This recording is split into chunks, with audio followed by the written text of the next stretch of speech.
Hi, Capricorn. So why don't we talk about June? We have so much stuff going on in June. It's such a mixed bag. Oh my gosh. Listen, if you're going to tune in, make sure you listen to the end because the month gets better. We just have to get some of the wonky stuff out of the way. I really want to focus on four main things that are going on and then mention two super positive things that are happening at the end of the month. If you watch my general energies for just the tarot reading for the first 2 weeks of June, I did already mention the lunar eclipse energy that's going on and where it's hitting you. It is hitting you in your 12th house. But we'll talk about it again here for those of you who didn't tune in last time to that. So what is a full, it's happening on June 5th, first of all, at 15 degrees Sag. So if you know your placements, those of you who have, if you're on that 15-degree Sag having to do with any of your other placements, pay attention to that part of life because you're going to be feeling it quite strongly there, where it's in the South Node. So it has to do with sacrifice of something that you believe in that area. So this is a very interesting lunar eclipse because it's happening in the South Node. So just something to keep in mind whenever we have a lunar eclipse. The lunar it's the moon, right? It rules Cancer. So the moon is all about I feel, right? And it rules Cancer, which is it's the fourth house of home, but it's about safety, and it's us really questioning how safe do we feel and us thinking from things from that perspective, from the point of how safe does this make me feel? How good do I feel about myself in this energy? But the thing is, this is going to be a very impulsive and angry energy because the moon is square Mars and the moon's also opposite Venus retrograde, which is really not great for particularly love relationships. But strong relationships are going to be fine. They're going to still go through their stuff. They are, but they'll be fine. They'll come out on the other end even stronger. But those relationships that are already challenged, the fissures are just going to become really just very overt and very clear. You're not going to be able to ignore them. You're just not. It's like a regular full moon, only stronger, really. But because this has to do with the moon, and that's the fourth, it rules Cancer, which is the fourth house. A lot of ideas are going to be going on around home, around family, around intimate relationships, just sort of as this underpinning of energy. No matter what house it hits, there's going to be this sort of swimming around underneath it all, these ideas, just because of its placement. But again, yeah, it is going to be eclipsing Mars and opposing Venus. So just keep that in mind when we talk about this stuff. But I promise it's going to get better. But we have to deal with this at the beginning of the month. So you are going to have this in your 12th house, right? So this is going to be happening on June 5th in your 12th house. And let's talk about the 12th house. First of all, it's naturally associated with Pisces, which is ruled by Neptune. So there's a lack of clarity in there already. So just know that going in. So have that lack of clarity already, and then the moon is I feel. So just know that this is going to be a little bit of an emotional time for you, but an introspective time, right? Because that 12th house is the house of, we call it the house of self-undoing and hidden enemies and all that stuff. This gets parts of that house too, but it's a very internal energy. And this is working through the feeling of sacrifice of your separate self to merge with something greater, and yet fearing the dissolution of boundaries in some area of your life that you have really, I'm going to say that's just part of inherently who you are. So the tendency to want to escape into whatever brings you temporary gratification is heavily indicated here. It's the 12th house, right? I always say it's that house of self-undoing. It's all about escapism. So you just want to be careful. At the same time, you will be doing a lot of thinking and working through influences on your life from things you can't fully remember. Guys, it's almost going to feel like you're hearing an echo of something from a different part of your life or from this unknown place, and it's very familiar, but you can't quite make it out. And it really is going to feel like that. It's a very spiritual it's a very spiritual house. It's a very spiritual influence. It really is. And this is a great energy to go through and work out any deep pattern behaviors, either from this life or the karma from a past life. And you guys are doing that, right? Because we just finished, the Cancer Capricorn eclipse nonsense. Now it's in Sag and Gemini. We talked about that last time. But now, guys, it's all about you really kind of packing up the last bit of that dirty karma that you brought into this life and saying good riddance, right? Really trying to figure out how to get rid of it and where it belongs in your life. Really shaking off the dead wood, getting rid of what you need, what you still need. Because, you know, karmas, there are always lessons there too. What you do need, you're going to figure out how to make it really work in your life, which is really good. But while you're going through this kind of global internal processing that you can make you feel very confused because Neptune is in there. As you're trying to figure out, you know, why you do what you do, you're going to have this great amount of compassion and empathy, not only for yourself, but others in your life, you know, and which is great because you're just going to start seeing things from an even more spiritual perspective. You really are. So all of this is just going to be kind of, you know, you're going to be up in your feels having to do with the lunar eclipse, right? It's just remember, it's like the moon's like, you got to look at this stuff kind of thing, you know, and the fact that it's in Sag, it has to do belief system. It's like this inescapable energy. But then on the 18th, we do have Mercury going retrograde, and it's happening in your 7th house of relationships. But it's not so bad because that's also where we have the solar eclipse happening a few days later, and that's where the gift is. So Mercury retrograde in your house of relationships. Again, Mercury retrograde in Cancer. Mercury is all about communication. It's that 3rd house energy. So whenever we have Mercury retrograde at all, we always want to say, all right, don't sign on to anything brand new unless you absolutely have to. Read the fine print. It is okay to go ahead on things that you have already begun. Keep in mind, though, we have this Cancer energy. It's in Cancer. So Mercury retrograde having to do with contracts, paperwork, having to do with home. Ooh, so be careful, right? Everybody having to do with, like, not the best energy to... Unless you've already put a bid in on a home and everything's kind of like set in stone and good to go already, then just finaling up the process is totally fine in this energy. Not a good time to actually go and do any really brand spanking new investing. Not a good time to do any big purchases for the home. Not a good time to make the decision within that energy to put that addition on, okay? Having to do it with that, okay? That's just going to kind of happen for everybody. But now you have it in your 7th house of relationships. So again, Mercury retrograde in Cancer is questioning our safety. It's making us really stop and think about, how do I feel safe in this relationship? Do I feel safe in this business connection? Do I feel safe in this close friendship, this close partnership? It is that level of relationship, right?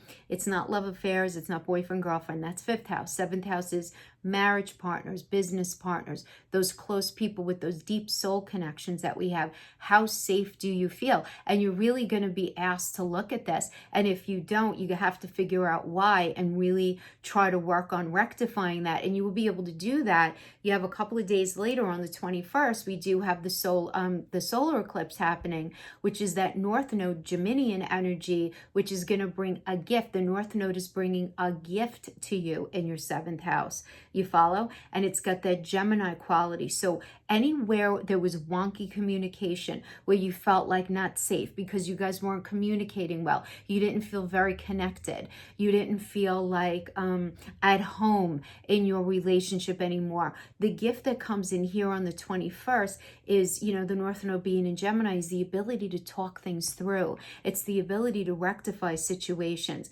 It's the ability to have greater clarity. There is a gift here.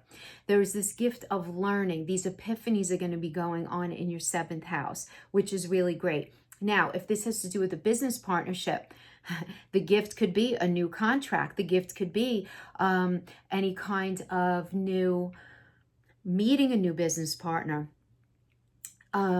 Getting into, and you're not going to be signing the brand new contracts there, but you're going to be making the connection. You're going to start marinating the ideas. You don't want to be signing those contracts if it's a brand new connection. Again, if it started already before the Mercury retrograde, fine.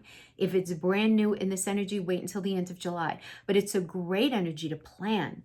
And really, really solid, right, with that solar eclipse energy. Anything Geminian, contracts, workshops, any sort of initiatives having to do with certifications. It rules online it's online communication, right? Because that's Mercury. Mercury is that online communication. It's not technology, that's Uranus, but it does rule that online communication. So this would be a great time also to connect in relationships via the internet, you know. Very likely that you can meet someone. You don't have to solidify anything, but it's fine for meeting and starting to cultivate something. You're not going to meet them and then get married during the retrograde. Don't do that, right? But you follow what I'm saying? So that's the way those energies work, where it's like there's going to be a compromise there where, you know, you may be realizing something in your relationship isn't, you don't feel connected anymore. And if you know it's really towards the end, when that solar eclipse comes in, maybe you end up meeting somebody new. If it was communication that was really compromising your relationship, that solar eclipse brings in clarity of communication if you're in the space to fix things. Do you know? So, okay, having to do with a business partnership, if things were really unclear, poor communication, we have that clarity. So that's how those energies are going to be kind of working together. Now, going a little forward onto the 25th, yeah, it's 25th, Venus is going to be born for you in your 6th house, right? Venus has been retrograde in Gemini. It's finally going to go direct. So it's like Venus is being born in your 6th house. And that's a great house, honestly, because it is your day-to-day. It's your day-to-day work environment. So this could have to do with things going really, really smoothly, new opportunities having to do with the day-to-day work environment. So you could have a new business opportunity. This could be you finding out something really positive about your health. You getting into some sort of really great new health routine. The 6th house is health as well. This can be you just adopting a really good routine that you feel very comfortable with. You know, Virgo is the natural ruler of the 6th house, and Virgo is very exacting, right? Very, very critical, very critical of themselves and critical of other people. But with Venus in there, it's going to feel very natural. It's going to be in a very natural flow to you organizing your day-to-day. So it's going to feel like this ability to reorganize whatever you deal with in your everyday, your work environment, you know, solidify something within that work environment, solidify something within the sector of your health. You know, kind of get, you know, solidifying, getting on that new routine that you know, getting a new way of eating, whatever it is, anything that's going to help take care of your health. So it could even be discovering a way of meditating, any sort of like new cardio that you guys really resonate with, whatever. I'm giving you all these examples, but you get the idea, right? So it has to do with the day-to-day and the work environment. And with Venus being born in there, remember, Venus rules our self-esteem. It rules money, so I'm mentioning home, having to do with career. And it mentions love, you know, but in that day-to-day, right? And you feeling really very much at home in your day-to-day.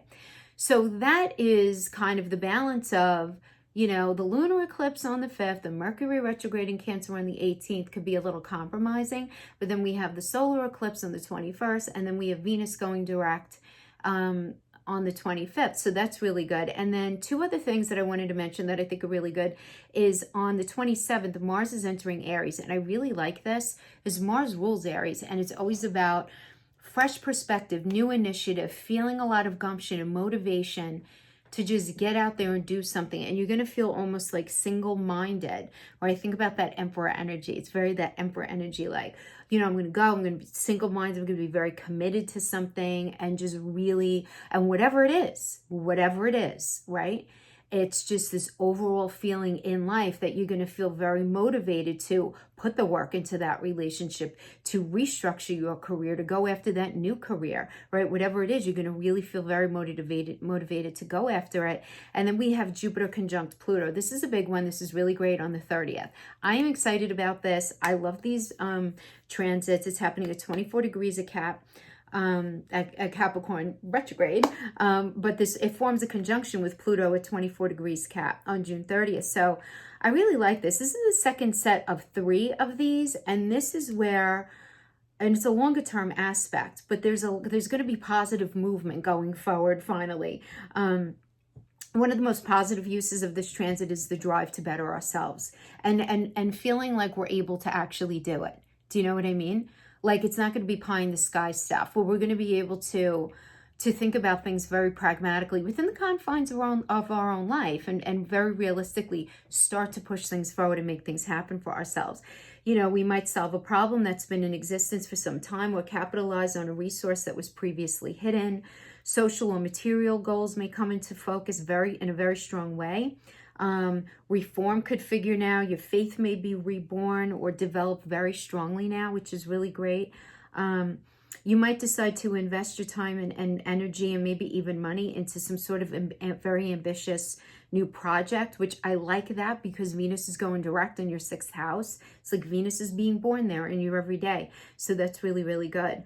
You really want to take advantage of the increased drive this transit it brings. Just make sure that you don't become too obsessed, or don't see any red flags that might be glaring in front of you, just because we do have retrograde energies going on. We do want to understand that. So, you know, what comes with retrogrades, I always say, is rose-colored glasses and red flags that we're like, what red flag? What do you mean? What? You know, so you want to just be a little careful of that. But this really generally favors big business, the law, grants, taxes, education, commerce, increased influence, faith, insights are likely now. Really good stuff. End of June. So it's definitely this pushing forward, guys. It's this pushing forward.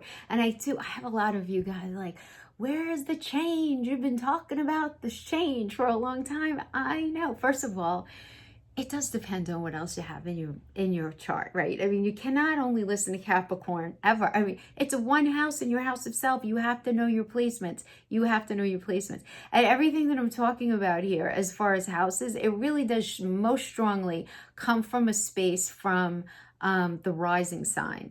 To a lesser degree, the sun and the moon, but still very impactful. So, you know, in these houses, right? So you get the lunar eclipse in the 12th, you got Mercury going retrograde in the 7th, you have that solar eclipse happening in the 7th, and that 6th house, you're going to have Venus being born towards the end of the month. So really good stuff. And that is what I have for you guys. I hope this was helpful in some way. You know, yeah, I just feel like things are finally starting to just turn around a bit from the heaviness of the past couple of months. Is it going to be, you know, everything rolling out exactly as we want? Guys, I don't know. Do you know what I mean? It's a new world we're living in right now, so it really does depend. But it is definitely going to be feeling like a more supportive energy to push things forward, which is just going to be a huge relief, I think, to all of us. So thank you so much for joining me, guys. I'll see you guys next time. Bye-bye.